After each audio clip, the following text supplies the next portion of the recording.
Assalamualaikum warahmatullahi wabarakatuh. Innal hamdalillah nahmaduhu wa nasta'inuhu wa nastaghfiruh wa na'udzu billahi min shururi anfusina wa min sayyiati a'malina. May yahdihillahu fala mudilla lahu wa may yudlilhu fala hadiya lahu. Asyhadu an la ilaha illallah wahdahu la syarika lah wa asyhadu anna Muhammadan abduhu wa rasuluh. Allahumma salli wa sallim wa barik ala Muhammad wa ala alihi wa ashabihi wa man tabi'ahum bi ihsanin ila yaumiddin. Qala Allah Ta'ala fi kitabihil karim, a'udzu billahi minasy syaithanir rajim. Ya ayyuhalladzina amanu taqullaha haqqa tuqatih wa la tamutunna illa wa antum muslimun.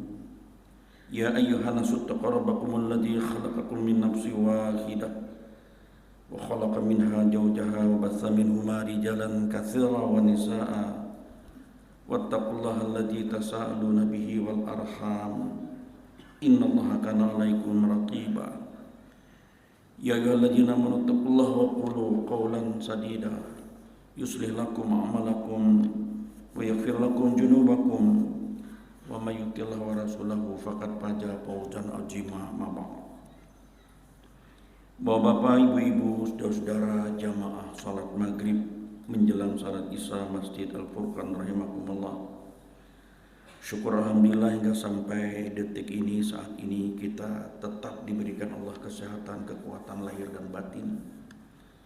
Dan dengan izin serta kehendaknya pula berpautlah langkah kaki dan ayunan tangan kita hingga hati kita ringan datang ke masjid ini, terutama melaksanakan kewajiban kita salat maghrib berjamaah. Dilanjutkan dengan mengikuti pengajian rutin yang dilaksanakan oleh takmir masjid pada setiap Sabtu malam Ahad. Semogalah pengajian dan pengajian yang kita ikuti selama ini, baik dari maghrib ke maghrib, dari subuh ke subuh, benar-benar dapat menambah wawasan pemahaman kita terkait dengan masalah-masalah agama dan kehidupan, lebih khusus yang terkait dengan masalah-masalah ibadah kita kepada Allah, lebih khusus ibadah mahdah. Semogalah dengan kita rajinnya mengikuti kajian-kajian keagamaan seperti ini, kita benar-benar nanti dapat beribadah sesuai dengan apa yang diperintahkan Allah dan beribadah sesuai dengan apa yang dicontohkan dari Rasulullah. Karena dua itulah nanti yang menentukan kualitas mutu nilai ibadah seseorang di sisi Allah. Apakah ibadah yang kita lakukan memang ada dasar atau perintah, baik di Al-Quran maupun Sunnah? Kalaupun ada perintahnya, bagaimana kita melaksanakannya? Apakah berpola pada apa yang dicontohkan Rasulullah? Ternyata hari ini masih banyak orang-orang yang beribadah tanpa ada dasar, baik di Al-Quran maupun Sunnah. Padahal di Al-Quran dinyatakan, Qul hatu burhanakum in kuntum shadiqin, datangkan dalil jika kamu orang yang benar. Masih banyak di tengah-tengah masyarakat kita hari ini orang beribadah, beramal tanpa berpola pada apa yang dicontohkan Rasulullah. Padahal Rasulullah sudah terang-terangan menyampaikan, barang siapa yang melakukan suatu amalan yang tidak pernah kami perintahkan, fahuwa raddun, amalan itu tertolak. Dan karena itu kita wajib bersyukur hingga sampai saat ini kita tetap istiqamah dalam melaksanakan ibadah, selalu mendasarkan pada perintah dan selalu berpola pada contoh Rasulullah. Mudah-mudahan kita selalu istiqamah, tegak lurus di dalam melaksanakan perintah Allah. Bapak-bapak, ibu-ibu dan hadirin jamaah rahimakumullah, mengawali kajian kita malam ini, ulun ingin bertolak dari salah satu hadis Rasulullah yang mengingatkan tentang kehidupan kita di dunia ini. Dan ulun yakin hadis ini sering kita dengar. Rasul bersabda, "Ightanim hamsan qabla hamsin, hayataka qabla mautika." Ujar Rasul, bersegeralah kamu, bersiap-siap kamu kepada 5 perkara, 5 hal, sebelum datang yang 5 hal, sebelum datang yang 5 perkara. Yang pertama, hayataka qabla mautika, Gunakan masa hidupmu sebelum datang saat kematianmu. Yang kematian itu sudah kita yakini pasti akan dijumpai oleh setiap orang. Tidak bisa mengelak. Kita ini hanya menunggu waktu. Ainama takunu yudrikumul maut walau kuntum fi burujim musyayyadah. Dimanapun kamu berada, kematian pasti menjumpaimu, meski kamu bersembunyi dalam benteng yang kokoh. Kita menunggu waktu. Jadi gunakan masa hidupmu sebelum datang saat kematianmu. Yang kedua, gunakan masa kesehatanmu sebelum datang masa sakitmu. Mumpung masih sehat, kuat-kuatlah kita beribadah. Yang ketiga, gunakan masa lapangmu, masa senggangmu sebelum datang masa sibukmu, masa sempitmu. Dan yang keempat, gunakan masa mudamu sebelum datang masa tuamu. Mumpung masih muda, masih kuat beribadah, kuat-kuat melaksanakan memanfaatkan masa muda. Masa muda, masa penuh harapan. Dan yang kelima, gunakanlah kekayaanmu sekecil apapun sebelum datang kemiskinan. 5 hal ini pastilah akan kita jumpai. Jadi pertama tadi, hayataka qabla mautika.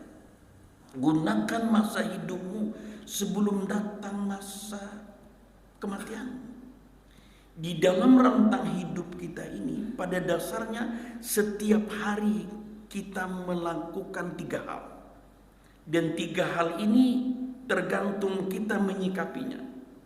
Ia bisa bermakna musibah dan bisa bermakna hikmah. Apa yang 3 hal itu? Pertama, setiap hari, setiap saat jatah usia kita berkurang. Kita memahami hidup tadi. Berkurang, terus menerus berkurang. Tetapi berkurang usia sering lepas dari ingatan orang. Sepertinya berlalu begitu saja. Sementara orang begitu berkurangnya harta atau hilangnya harta, perhatiannya sangat besar. Wah, luar biasa kecewanya. Padahal harta yang berkurang, harta yang hilang masih bisa kita peroleh, masih bisa kita cari. Sementara begitu jatah usia yang hilang, yang berkurang, ia tidak akan pernah kembali lagi. Kalau orang lalai, ini jadi musibah. Kalau kita menggunakan untuk mengingat iktibar kita, ini jadi hikmah. Makanya tadi, gunakan masa hidupmu sebelum datang saat kematianmu. Yang hidup kita dari hari ke hari, pada hakikatnya jatah usia yang diberikan kepada kita makin berkurang, dalam pengertian bahwa makin berkurang pula kesempatan kita untuk beribadah kepada Allah. Dan orang sering lupa di sini. Sepertinya biasa saja. Begitu harta yang berkurang, begitu harta yang hilang, orang menaruh perhatian yang besar. Tapi begitu usia yang berkurang, jatah hidup yang berkurang, orang terkadang biasa saja, tidak pernah ada merasa sesuatu yang hilang. Lalu yang kedua, dalam hidup ini, setiap hari kita hidup dan menikmati rezeki dari Allah. Setiap hari. Sementara banyak orang yang lalai bersyukur. Begitu kita bangun tidur, selamanya kita sudah mendapatkan rezeki dari Allah. Dan rezeki ini terkadang orang lalai bersyukur bahwa setiap rezeki yang kita nikmati itu nanti akan dipertanggungjawabkan di akhirat. Karena itulah maka dalam surah Ar-Rahman tidak tanggung-tanggung, lebih 30 kali Allah menanya kita, fabi ayyi ala'i rabbikuma tukadziban. Nikmat yang mana lagi yang hendak engkau dustakan? Karena saking banyaknya nikmat yang kita terima. Kita sehat hari ini, wah, luar biasa. Kita makan, lidah kita masih bisa merasa ini asin, ini manis, ini hambar. Coba aja sedikit saja kita lidah kita karena sariawan baik, ngalih makan. Itu terkadang lupa dari kesyukuran kita. Makanya itu setiap hari orang mendapatkan nikmat Allah, tapi banyak orang yang lupa bersyukur atas nikmat. Napas kita yang turun naik setiap saat saja luar biasa dalam proses kehidupan kita. Kalau kita sakit, lalu di rumah sakit kita ditaruh pakai oksigen, berapa satu tabung itu? Kan luar biasa. Nah, lalu bisa dianggap musibah, itu bisa dianggap hikmah. Nah, kejadian yang ketiga, setiap hari kita melangkah, ini berarti mendekatkan kita kepada kubur dan menjauhkan kita kepada dunia. Sementara kebanyakan perhatian orang terhadap akhirat tidak begitu besar, padahal akhirat yang kekal. Kebanyakan orang lebih menaruh perhatian kepada dunia yang fana. Jadi setiap kali kita melangkah, artinya kita mendekati kubur, mendekati akhirat dan meninggalkan dunia. Dunia makin jauh. Tapi orang banyak, justru kebanyakan perhatian orang terhadap akhirat yang kekal itu kurang dibandingkan dengan perhatian orang terhadap dunia. Kalau kita mau memahami sementara kita tidak tahu perjalanan kita di ujung hayat nanti, apakah kita husnul khotimah dengan bisa membawa kalimat tauhid la ilaha illallah? Ini yang di dalam hadis tadi, gunakan masa hidupmu sebelum datang kematianmu, supaya di ujung kematian itu kita membawa nikmat iman. Nikmat yang paling besar itu nikmat iman dan Islam. Itu yang paling besar. Tanpa iman semuanya tertolak. Semuanya tidak apa-apanya. Nah, siapa tahu di ujung hayat kita, mampukah kita menggiring kita ini sampai pada ujung husnul khatimah. Makanya di awal mukaddimah itu setiap khatib mubalik selalu menyampaikan perintah Allah, ya ayyuhalladzina amanu taqullaha haqqa tuqatih wa la tamutunna illa wa antum muslimun. Hai orang yang beriman, bertakwalah kamu dengan sebenar-benar takwa. Wa la tamutunna illa wa antum muslimun. Janganlah kamu meninggal, jangan kamu mati kecuali dalam keadaan Islam, iman yang sebenar-benarnya. Hidup beserta iman, mati beserta iman. Ini yang kita hendak tuju. Dulu ulun pernah ceritakan di sini, Bapak, bagaimana pengalaman fermentasi kehidupan seorang alim, Syekh Abdul Qadir Al-Jailani. Mungkin ulun perlu ulang lagi sedikit. Syekh Qadir Jailani seorang sufi, Bapak, orang alim, abid, ahli ibadah, dan banyak muridnya.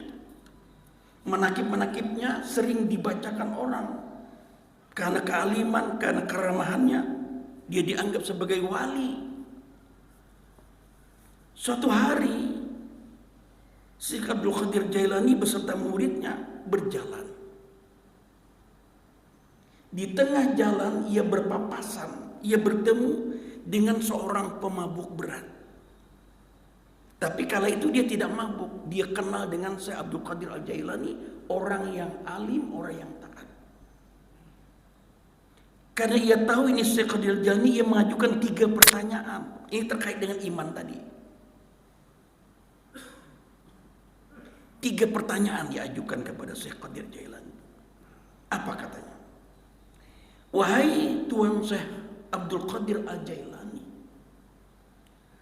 Mampukah Allah mengubah diriku yang pemabuk ini menjadi orang yang taat? Dengan mudahnya, dengan gampangnya, Syekh Abdul Qadir Al-Jailani menerangkan, itu sangat mudah bagi Allah, itu gampang bagi Allah. Tidak ada sedikit pun kesulitan. Allah mengubah dirimu yang ahli peminum, pemabuk menjadi orang yang taat. Lalu ia mengajukan pertanyaan yang kedua. Wahai Tuhan Syekh Abdul Qadir Al-Jailani, mampukah Allah mengubah diriku yang ahli maksiat ini menjadi orang yang alim, ahli ibadah seperti dirimu? Qadir Jailani menerangkan, itu mudah bagi Allah. Allah mudah melakukan apa yang tidak bisa dilakukan oleh makhluknya, termasuk mengubah dirimu yang ahli maksiat menjadi orang yang alim, yang ahli ibadah. Lalu sang pemabuk tadi mengajukan pertanyaan yang ketiga. Wahai Tuhan Syekh Abdul Qadir Al-Jailani, mampukah Allah mengubah dirimu yang alim, yang ahli ibadah, yang taat kepada Allah menjadi orang seperti aku yang ahli maksiat? Ini pertanyaan ketiga ini beda Pak dengan pertanyaan pertama. Pertanyaan yang ketiga ini, wahai Tuhan Abdul Qadir Al-Jailani, mampukah Allah mengubah dirimu yang ahli ibadah, yang ahli seorang yang taat menjadi orang seperti aku yang ahli maksiat? Qadir Jailani tidak menjawab, tapi malah ia tersungkur menangis. Lalu murid-muridnya mendatangi, wahai Tuhan Syekh Qadir, apa yang terjadi ini? Syekh Qadir menjelaskan, sungguh betul benar orang ini. Kapan saja Allah bisa mengubah nasib seseorang, termasuk diriku, ujar Syekh Qadir Jailani. Siapa yang bisa menjamin kalau nanti di ujung akhir kita husnul khotimah? Siapa yang bisa menjamin? Aku khawatir, maka aku tidak menjawab dan aku bersungkur menangis. Kapan saja Allah bisa mengubah nasib seseorang, termasuk diriku, ujar Qadir Jailani.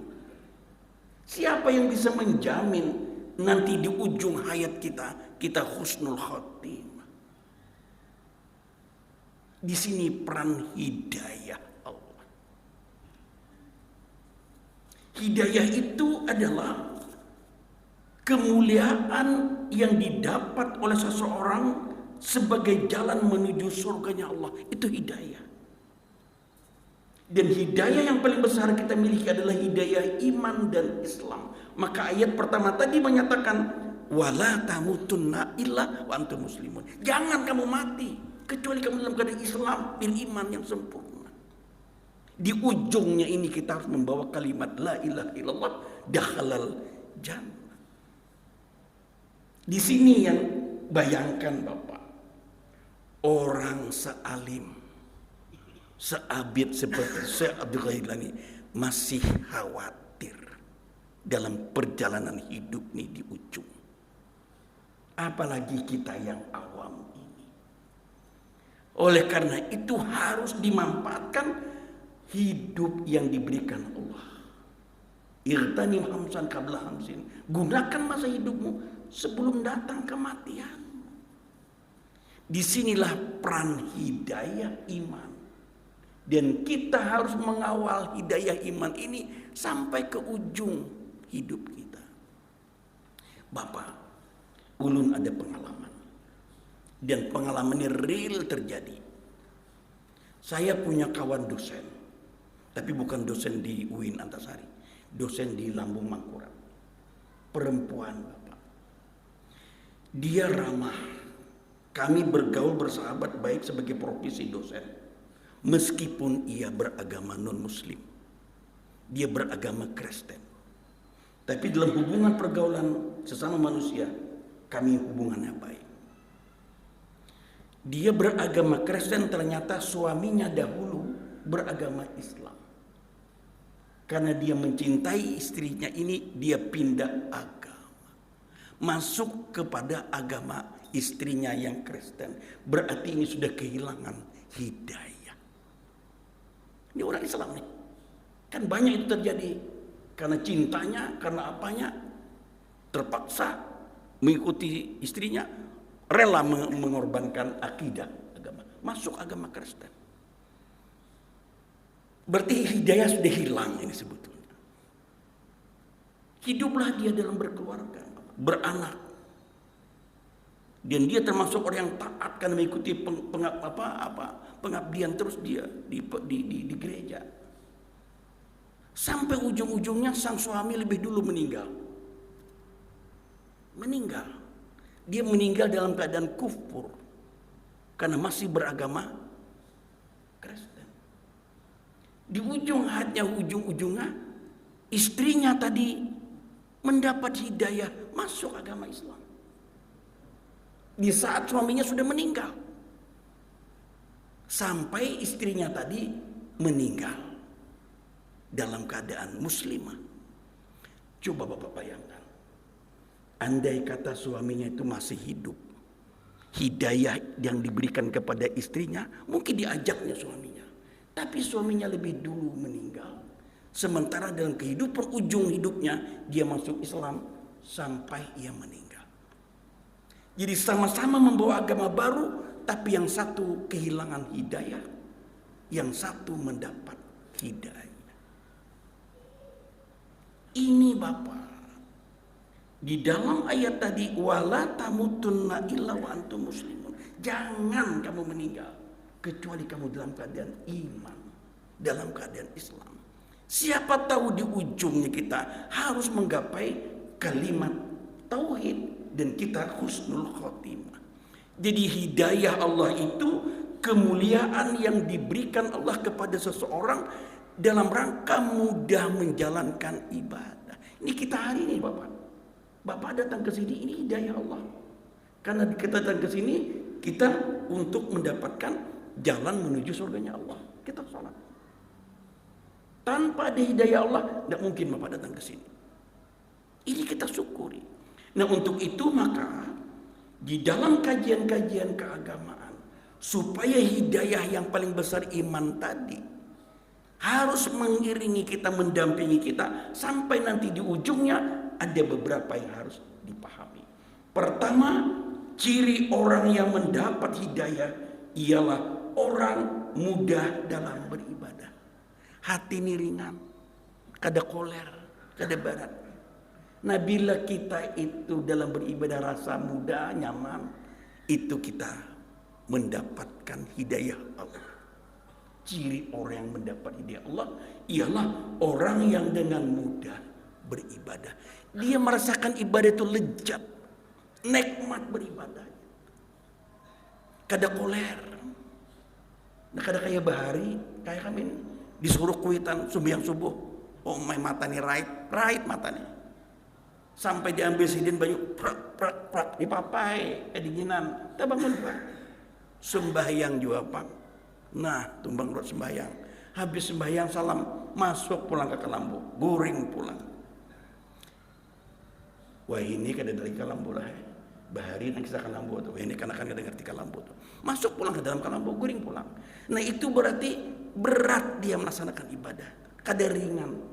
Orang yang nanti mendapatkan hidayah dan bisa menggiring sampai hidayah itu ke ujungnya, orang yang sudah tidak ada beban lagi beribadah. Kada ada koler lagi. Merasa lezat dan nikmat dalam beribadah, merasa tulus dan ikhlas dalam beribadah. Ini hidayah yang harus kita dampingi. Namun masih ada aja, masih koler lagi. Jadi kita sudah berubah. Ibadah ini sudah bukan lagi kewajiban, tapi sudah menjadi kebutuhan kita. Kita yang berhajat, kita yang perlu. Katakanlah seperti sholat. Kita jaga salat ini karena kita perlu dengan salat. Setidaknya kita sudah tahu waktu-waktu salat. Kalau johor tasungsong ini jam 12 8 menit 7 menit sudah masuk. Ulun beberapa kali Jumat di bulan Oktober ini rancak sudah naik di hatib nang di mukanya masih kau dihitungnya lagi. Amun tak pakainya masih jam 12.30. Ini bisa game over nih, masbok ini. Jadi sudah tahu kita, kalau asar sekarang jam 3 lewat 15, 16, 20 udah masuk.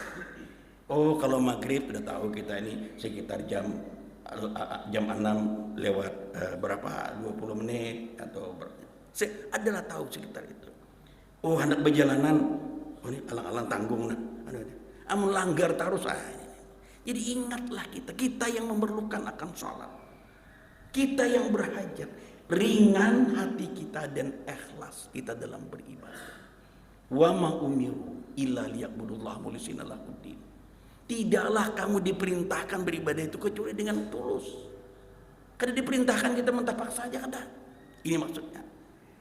Jadi orang yang mendapat hidayah Allah ialah orang mudah dalam beribadah, ringan. Namun sudah anak barat gerugum sedikit koler. Nah, kayak apa nih sepeda motor nih, makanya dibasuh mobil tadi 60.000 pulang. Kadusa di rumah aja, hujan, takutan hujan.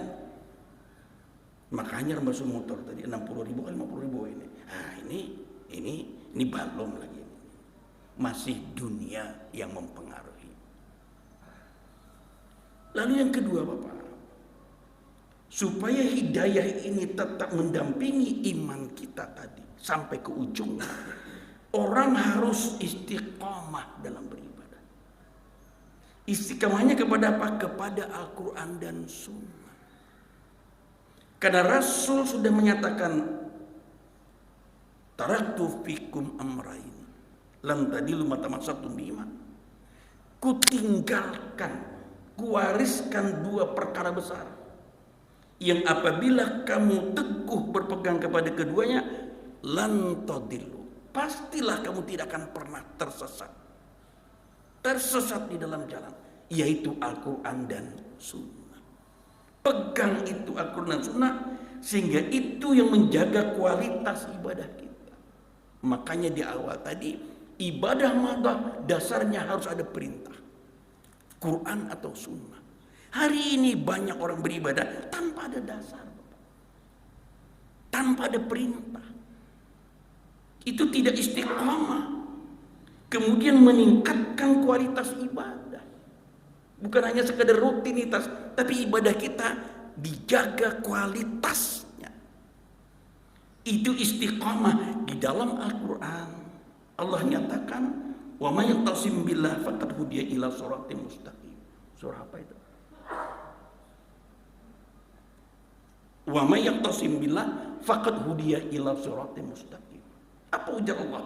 Barang siapa yang berpegang teguh pada agama Allah, Al-Quran dan Sunnah, maka sesungguhnya ialah yang diberi hidayah. Jadi kita bersyukur Bapak. Hari ini ada 3 kelemahan orang dalam beribadah karena tidak istiqamah. Orang beribadah banyak hanya karena karena banyaknya orang menggawi. Karena melihat banyaknya orang menggawi, umpat juga menggawi. Tanpa mau memeriksa apakah yang digawi orang ini, amalan orang digawi ini memang ada dasar atau perintahnya di Al-Quran dan Sunnah. Dengan satu anggapan, satu mindset, kada mungkin kalau orang banyak itu tersalah. Nah, ini Bapak. Jadi ukurannya ibadah mada itu bukan banyak sedikitnya orang menggawi, adakah dasar? Karena kaidah usul fikihnya berbunyi, segala macam bentuk ibadah dilarang. Kalau kita mau ekstrem lagi, segala macam bentuk ibadah diharamkan kecuali apa-apa yang diperintahkan. Jadi di sini kita sifatnya pasif. Jangan mau ulas orang. Kalau kada ada dalilnya, meski banyak orang menggawi, no way, jangan digawi. Kalau kita memperteli amal-amalan masyarakat kita banyak Bapak yang tidak ada dasar. Sementara yang ada dasar terkadang kada digawi. Misalnya salat malam nisfu Sa'ban, puasa Sa'ban, nisfu Sa'ban, adakah dasarnya? Malam itu ada malam nisfu, salat 2 rakaat, rakaat pertama baca ini, rakaat baca ini. Adakah itu perintah? Adakah itu contoh? Dan itu banyak orang menggawi. Bukan banyaknya adakah perintah, karena ini ibadah mata. Sampian kalau sudah menjelang malam nisfu Sa'ban, jangan coba bepergian ke hulu sungai. Nah, menjelang maghrib macet sampian. Karena orang banyak menggawi. Kalau memang sudah ada taharnya rakaat pertama ini, mesti Rasul yang mencontohkan. Mesti Rasul yang memerintahkan. Karena dalam ibadah ini hak otoritas syariat itu hanya ada pada Allah dan Rasul. Besoknya orang puasa, adakah itu perintah? Sementara puasa Senin Kamis terkadang kada digawi. Puasa Ayyamul Bid. Ya kalau mau puasa di tengah itu setiap bulan kecuali bulan Ramadan Ayyamul Bid 13, 14, 15. Bukan hanya satu titik di Sa'ban, Bapak. Jadi ini istiqomah di dalam berpegang kepada Al-Quran dan Sunnah. Supaya tadi hidayah kita selalu mendampingi kita. Jadi jangan alasan bagus saja kalau berpuasa itu. Bukan itu, Bapak. Ini kalau nisfu kan begitu tuh. Orang puasa nisfu. Bagus saja kalau berpuasa itu. Bagus, bukan itu. Adakah dasar? Adakah perintah? Jadi prinsip pertama datangkan dalil. Karena kaidah usul fikihnya, segala macam bentuk ibadah dilarang kecuali apa yang diperintahkan. Kalau dalam ibadah yang mahdah, ibadah yang amat, terbalik Bapak. Segala macam bentuk ibadah amat dibolehkan kecuali kalau ada larangan. Selama kada ada larangan, gawi aja taruh di situ. Silahkan gawi. Itu rekayasa. Itu urusan dunia. Selama kada ada larangan. Kalau ada larangan, tidak boleh. Makan babi ada larangan, kada boleh. Itu adalah ibadah yang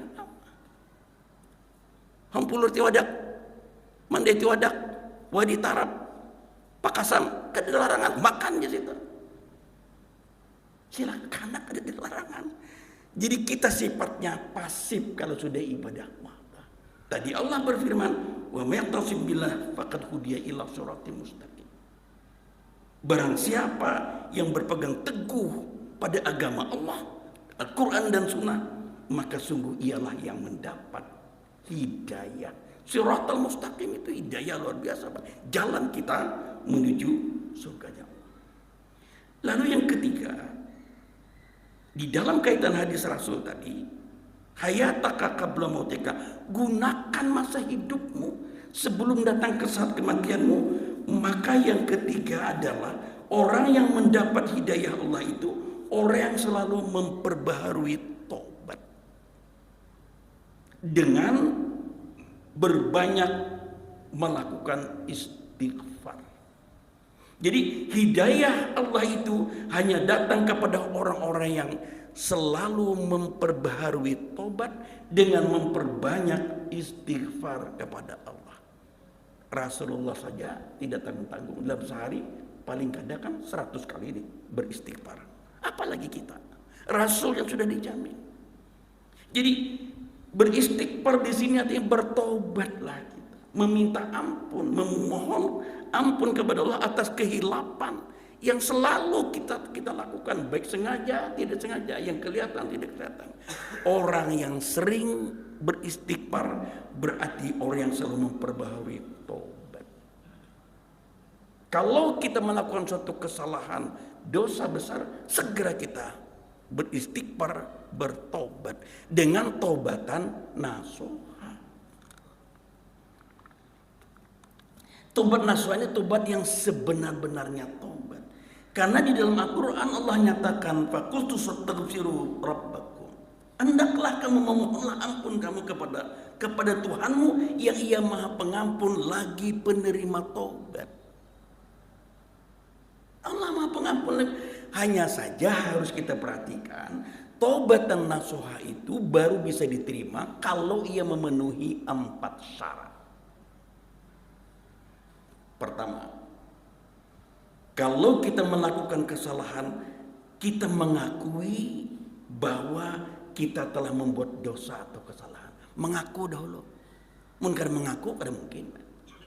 Apalagi saling disatrum dulu hanya mengaku ada. Karena ada kesadaran di situ. Jadi mengakui atas segala kesalahan yang pernah dilakukan. Yang kedua, menyesal. Menyesali telah melakukan perbuatan itu. Tadi mengakui lalu menyesal. Amun mengakui tapi kadang menyesal. Kena menggawi pulang. Banyak Pak orang kayak itu. Duit banyak. Kena biar korupsi pulang kena, tulak umrah pulang bulan kena, minta ampun pulang di muka Ka'bah. Nggak bisa mama begitu. Nah, jadi pertama mengakui telah berbuat dosa atau kesalahan, yang kedua menyesali, yang ketiga memohon ampun, beristighfar tadi kepada Allah. Jadi istighfar kita mohon ampun atas dosa dan kesalahan kita. Baru yang keempat, berazam, beretikat untuk tidak mengulangi lagi. Sampai sudah sekali ini aku akan lagi mengulangi, baru itu diterima. Dan yang kelima, diikuti dengan selalu berbuat kebaikan. Jadi 5 inilah nanti yang bisa mengabulkan tobat seseorang, taubatan nasuha, tobat yang sebenarnya. Jadi bertekad untuk tidak mengulangi lagi. Ini namanya taubatan nasuha. Kalau di Kalua bahari ada istilah orang tobat sambal, Bapak. Tahun di mana kamu di Kalua ada tobat sambal? Tobat sambal tuh kayak ini Pak ceritanya. Orang ini sudah makan 2 piring habis, udah kanyang, udah parut nih. Tinggal padasnya aja lagi. Kepedesan. Betobat ya, kok udah makan sambal lagi. Nah, ini ada tobat sambal. Baik. Tahu di sini ada kamu di Kalua ada itu tobat sambal. Suatu saat nang bini nukar baung, gangan asam baung. Nah, pada tukar kanan bini pucuk membilian sadang anumnya itu ngarapok. Pupu yuba ubar. Apalagi buntutnya tadi sanga sidin, dibanam penggak kelok. Ayo jabahnya kita makanan nah ini nah. Pucuk membilinya ada nah anum sudah. Ini nah baung gangan asam. Nih buntutnya tadi di sanga goreng apa segala di mana. Mana sambalnya nih?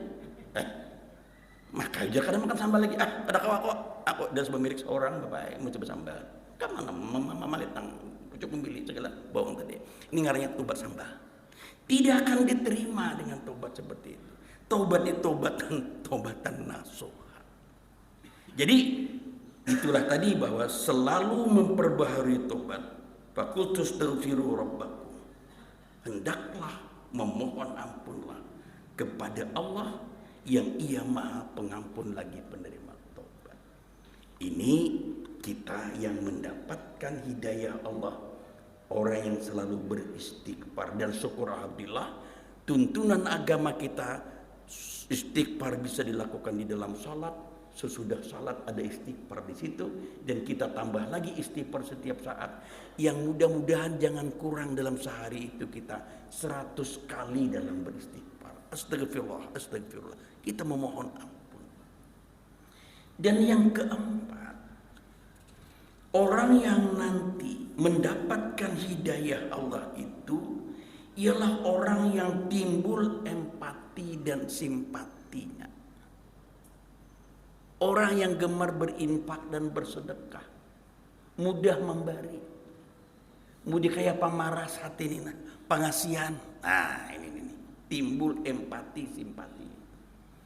Amun melihat orang datang di kampung berjualan, nang di bawah sidin tungkol, kangkung, gumbili, kaladi, solor, besandal kada, batis belicak. Berapa jatuh karan ko ni tadi? Tungkol sabigi, kangkung 2 ikat, kaladi 14.000. Julung ngajut 15.000. Nah anu kadusa diangsol lagi. Maras. Timbul empati. Ulun maaflah mengisahkan. tinggal wadah mintu anak sampai 5 tahun si dini rancak bener menukar anu bae, menukar cubik. Ada melihat orang bapikulan cubik banyak, sini ada 10 barat sini. Cuma tinggalkan si dini nukar sini. Dalam hati kenapa si dini cubik banyaknya di rumah? Aku jadi si dini kasihan. Ada juga orang yang menukarin itu. Maka berat bener bawaan itu tuh. Kan cubik ini kan kada kebutuhan pokok orang lah. Orang biar 2 bulan kada cubik ada apa nih? Kada kan yang menukar sini. Hari-hari lewat banyak mau pernah cubik. Rancak dulu wadah kita dijual. Barat cubik itu batu. Tukari sidin, maras aku di sidin. Kayaknya dibedakan sebelum anak sekali menantu ya. Cuma hendak menghargai orang ibu usaha mencari ini. Napa bulik-bulik tatap aja ben 10 ini maka berat benar cubiknya itu batu. Nah, ada timbul empati, ada timbul kasih. Nah ini kita sudah merasakan apa yang dirasakan orang lain. Dalam bahasa ininya ada simpati, ada empati. Nah ini bagian dari upaya kita menggunakan masa hidup sebelum datang saat kematian dengan mendapatkan hidayah iman sampai ke ujungnya tadi kita rawat dengan mudah beribadah, istiqamah dalam beribadah, lalu kita timbul rasa empati dan sering bertobat, beristighfar kepada Allah Subhanahu wa taala. Dan ulun yakin semua itu sudah kita lakukan. Mudah-mudahan di ujung hayat kita husnul khotimah dengan membawa kalimat la ilaha illallah dakhalal jannah. Subhanakallahumma bihamdika asyhadu an la ilaha illa anta astaghfiruka wa atubu ilaik. Mohon dimaafkan bila taufik wal hidayah. Assalamualaikum warahmatullahi wabarakatuh.